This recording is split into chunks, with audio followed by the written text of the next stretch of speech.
Hola, soy Sixto Porras de Enfoque a la Familia. El día de hoy en la lectura pública de la Biblia vamos a estar leyendo el Salmo 106, un llamado al arrepentimiento, donde todo un país debe de arrepentirse por sus errores. Iremos a Primera de Crónicas 24 y 25, donde nos habla de las responsabilidades de los sacerdotes, responsabilidades de los músicos, y estos principios nos ayudan a establecer un hogar saludable y un pueblo en orden. Y terminaremos en Romanos 6, 12 al 23, donde nos expone Pablo que Cristo quebró el poder del pecado. Disfrute usted la lectura pública de la Biblia. El libro de Salmos, capítulo 106. Alabado sea el Señor. Den gracias al Señor, porque Él es bueno. Su fiel amor perdura para siempre. ¿Quién podrá enumerar los gloriosos milagros del Señor? ¿Quién podrá alabarlo lo suficiente? Hay alegría para los que tratan con justicia a los demás y siempre hacen lo que es correcto. Acuérdate de mí, Señor, cuando le muestres favor a tu pueblo. Acércate y rescátame. Déjame tener parte en la prosperidad de tus elegidos. Permite que me alegre por el gozo de tu pueblo. Concédeme alabarte con los que son tu herencia. Hemos pecado como nuestros antepasados. Hicimos lo malo y actuamos de manera perversa. Nuestros antepasados en Egipto no quedaron conmovidos ante las obras milagrosas del Señor. Pronto olvidaron sus muchos actos de bondad hacia ellos. En cambio, se rebelaron contra Él en el Mar Rojo. Aún así, Él los salvó.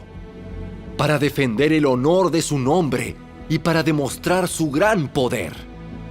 Ordenó al Mar Rojo que se secara y condujo a Israel a través del mar como si fuera un desierto. Así los rescató de sus enemigos y los libertó de sus adversarios. Después el agua volvió y cubrió a sus enemigos. Ninguno de ellos sobrevivió. Entonces el pueblo creyó las promesas del Señor y le cantó alabanzas. Sin embargo, qué pronto olvidaron lo que Él había hecho. No quisieron esperar su consejo. En el desierto dieron rienda suelta a sus deseos. Pusieron a prueba la paciencia de Dios en esa tierra árida y baldía. Entonces les dio lo que pedían, pero al mismo tiempo les envió una plaga. La gente del campamento se puso celosa de Moisés y tuvo envidia de Aarón, el santo sacerdote del Señor. Por esa causa la tierra se abrió, se tragó a Datán y enterró a Abiram junto con los otros rebeldes. Sobre sus seguidores cayó fuego. Una llama consumió a los perversos. Los israelitas hicieron un becerro en el monte Sinaí. Se inclinaron ante una imagen hecha de oro. Cambiaron a su glorioso Dios por la estatua de un toro que come hierba. Se olvidaron de Dios, su Salvador, quien había realizado tantas grandezas en Egipto. Obras tan maravillosas en la tierra de Cam, hechos tan asombrosos en el Mar Rojo. Por lo tanto, Él declaró que los destruiría. Pero Moisés, su escogido, intervino entre el Señor y los israelitas. Les suplicó que apartara su ira y que no los destruyera. El pueblo se negó a entrar en la agradable tierra, porque no creían la promesa de que Dios los iba a cuidar. En cambio, rezongaron en sus carpas y se negaron a obedecer al Señor. Por lo tanto, Él juró solemnemente que los mataría en el desierto, que dispersaría a sus descendientes entre las naciones y los enviaría a tierras distantes. Después, nuestros antepasados se unieron para rendir culto a Baal en Peor. Hasta comieron sacrificios ofrecidos a los muertos. Con todo eso provocaron el enojo del Señor. Entonces se desató una plaga en medio de ellos. Pero Finehés tuvo el valor de intervenir y la plaga se detuvo. Por eso, desde entonces, se le considera un hombre justo. También en Meriba, provocaron el enojo del Señor y le causaron serios problemas a Moisés. Hicieron que Moisés se enojara y hablara como un necio.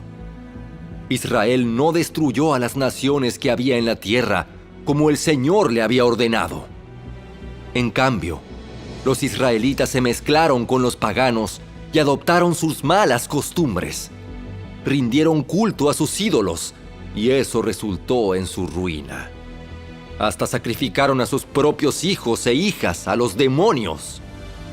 Derramaron sangre inocente, la sangre de sus hijos e hijas. Al sacrificarlos a los ídolos de Canaán, contaminaron la tierra con asesinatos. Se contaminaron a sí mismos con sus malas acciones, y su amor a los ídolos fue adulterio a los ojos del Señor. Por eso, el enojo del Señor se encendió contra su pueblo, y Él aborreció a su posesión más preciada. Los entregó a las naciones paganas y quedaron bajo el gobierno de quienes los odiaban. Sus enemigos los aplastaron y los sometieron a su cruel poder. Él los rescató una y otra vez, pero ellos decidieron rebelarse en su contra y finalmente su pecado los destruyó. Aún así, Él sintió compasión por la angustia de ellos y escuchó sus clamores. Recordó el pacto que les había hecho y desistió a causa de su amor inagotable. Hasta hizo que sus captores los trataran con amabilidad. Oh Señor, nuestro Dios, sálvanos. Vuelve a reunirnos de entre las naciones para que podamos agradecer a tu santo nombre, alegrarnos y alabarte. Alaben al Señor, Dios de Israel, quien vive desde siempre y para siempre. Que todo el pueblo diga, ¡Amén! ¡Alabado sea el Señor!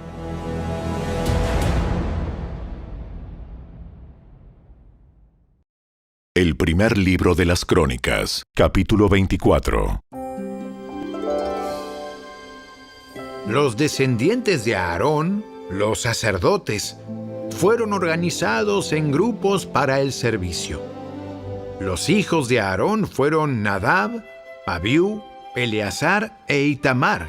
Pero Nadab y Abiú murieron antes que su padre y no tuvieron hijos. De modo que solo Eleazar e Itamar quedaron para seguir adelante con el sacerdocio. Con ayuda de Sadoc, quien era un descendiente de Eleazar, y de Ahimelech, quien era un descendiente de Itamar, David dividió a los descendientes de Aarón en grupos de acuerdo a sus diferentes responsabilidades. Los descendientes de Eleazar se dividieron en 16 grupos y los de Itamar en 8, porque había más jefes de familia entre los descendientes de Eleazar. Todas las tareas se asignaban a los diversos grupos mediante un sorteo sagrado, para no mostrar ninguna preferencia, ya que había muchos funcionarios capacitados que servían a Dios en el santuario entre los descendientes de Eleazar y los de Itamar. Semaías, hijo de Natanael, un levita, actuó como secretario y anotó los nombres y las responsabilidades en la presencia del rey, de los oficiales, del sacerdote Sadoc, de Ahimelech, hijo de Abiatar, y de los jefes de familia, de los sacerdotes y de los levitas. Los descendientes de Eleazar y de Itamar se turnaban para echar suertes. La primera suerte le tocó a Joiarib, la segunda a Jedaías, la tercera a Harim, la cuarta a Seorim, la quinta a Malquías, la sexta a Mijamín, la séptima a Cos, la octava a Abías, la novena a Jesúa, la décima a Secanías, la undécima a Eliasib, la duodécima a Jaquim, la decimotercera a Upa, la 14ª a Jezebeab, la 15ª a Bilga, la 16ª a Immer, la 17ª a Esir, la 18ª a Afisés, la 19ª a Petaías, la 20ª a Ezequiel, la 21ª a Jaquín, la 22ª a Gamul, la 23ª a Delaía, la 24ª a Maasías. En la casa del Señor cada grupo cumplía con las responsabilidades asignadas de acuerdo con los procedimientos establecidos por su antepasado Aarón en obediencia a los mandatos del Señor, Dios de Israel. Estos fueron los otros jefes de familias descendientes de Leví. De los descendientes de Amram, el jefe fue Sebuel. De los descendientes de Sebuel, el jefe fue Jeedías. De los descendientes de Reabías, el jefe fue Isías. De los descendientes de Izar, el jefe fue Selomit. De los descendientes de Selomit, el jefe fue Jaat. De los descendientes de Hebrón, Jerías fue el jefe, Amarías fue el segundo, Jaasiel el tercero y Jecamán el cuarto. De los descendientes de Uziel, el jefe fue Micaía. De los descendientes de Micaía, el jefe fue Samir, junto con Isías, el hermano de Micaía. De los descendientes de Isías, el jefe fue Zacarías. De los descendientes de Merari, los jefes fueron Mali y Musi. De los descendientes de Jaasías, el jefe fue Beno. De los descendientes de Merari por Jaasías, los líderes fueron Beno, Soam, Zacur e Ibri. De los descendientes de Mali, el jefe fue Eleazar, aunque no tuvo hijos. De los descendientes de Cis, el jefe fue Jerameel. De los descendientes de Musi, los jefes fueron Mali, Eder y Jerimot. Esos fueron los descendientes de Leví según sus diversas familias. Al igual que a los descendientes de Aarón, se les asignaron responsabilidades por medio de sorteo sagrado sin tomar en cuenta la edad o el nivel. Se echaron las suertes en la presencia del rey David, de Sadoc, de Ahimelech y de los jefes de familia, de los sacerdotes y de los levitas.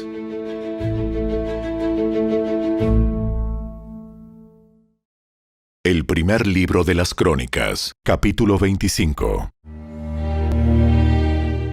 David y los comandantes del ejército designaron hombres de las familias de Asaf, de Emán y de Jedutún para proclamar los mensajes de Dios acompañados de liras, arpas y címbalos.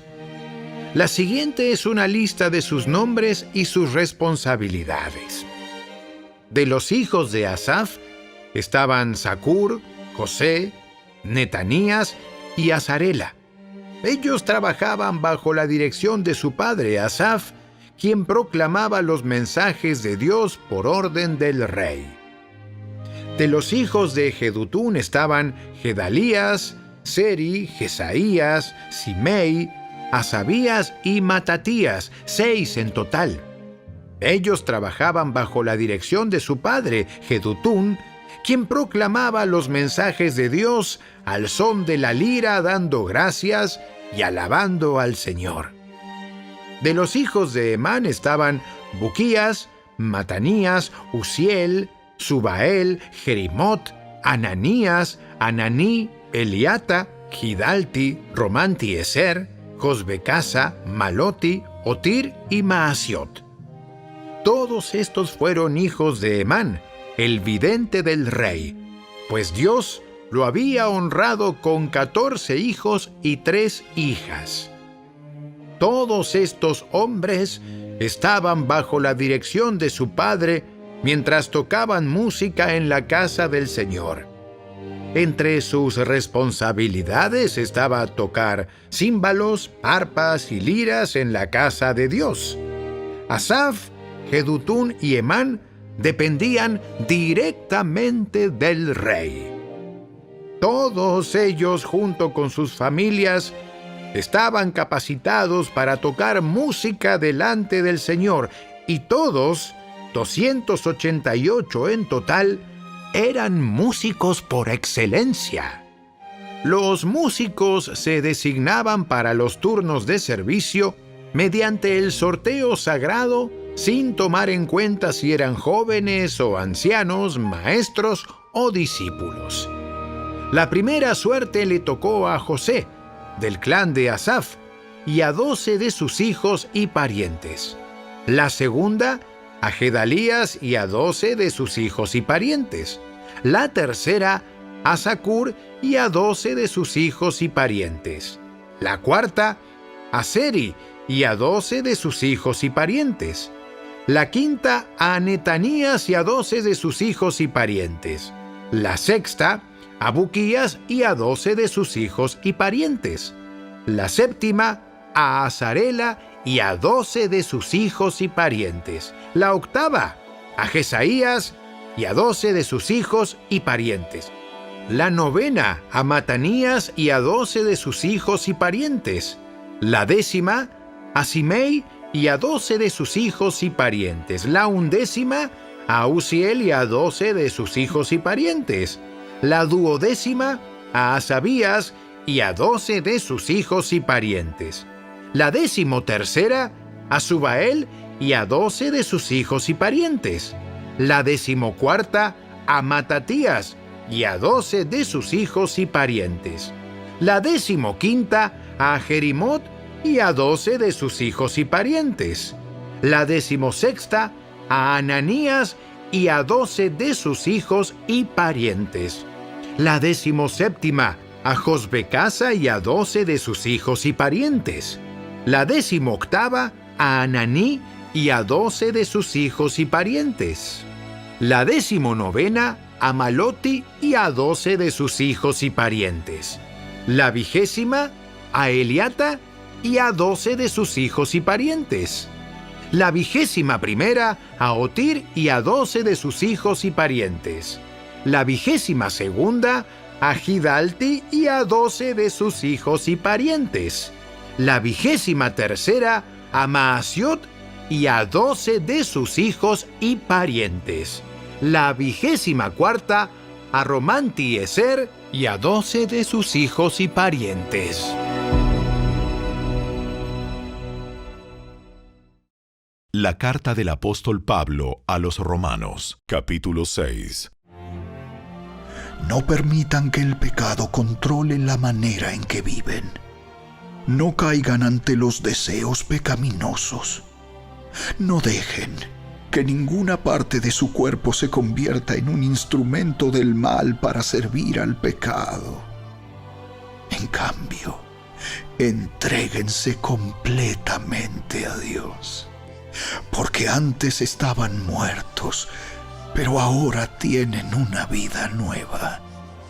Así que usen todo su cuerpo como un instrumento para hacer lo que es correcto para la gloria de Dios. El pecado ya no es más su amo, porque ustedes ya no viven bajo las exigencias de la ley. En cambio, viven en la libertad de la gracia de Dios. Ahora bien, ¿eso significa que podemos seguir pecando porque la gracia de Dios nos ha liberado de la ley? Claro que no. ¿No se dan cuenta de que uno se convierte en esclavo de todo lo que decide obedecer? Uno puede ser esclavo del pecado, lo cual lleva a la muerte, o puede decidir obedecer a Dios, lo cual lleva a una vida recta. Antes ustedes eran esclavos del pecado, pero gracias a Dios, ahora obedecen de todo corazón la enseñanza que les hemos dado. Ahora son libres de la esclavitud del pecado y se han hecho esclavos de la vida recta. Uso la ilustración de la esclavitud para ayudarlos a entender todo esto, porque la naturaleza humana de ustedes es débil. En el pasado se dejaron esclavizar por la impureza y el desenfreno, lo cual los hundió aún más en el pecado. Ahora deben entregarse como esclavos a la vida recta para llegar a ser santos. Cuando eran esclavos del pecado, estaban libres de la obligación de hacer lo correcto. ¿Y cuál fue la consecuencia? Que ahora están avergonzados de las cosas que solían hacer, cosas que terminan en la condenación eterna. Pero ahora quedaron libres del poder del pecado y se han hecho esclavos de Dios. Ahora hacen las cosas que llevan a la santidad y que dan como resultado la vida eterna. Pues la paga que deja el pecado es la muerte, pero el regalo que Dios da es la vida eterna por medio de Cristo Jesús, nuestro Señor.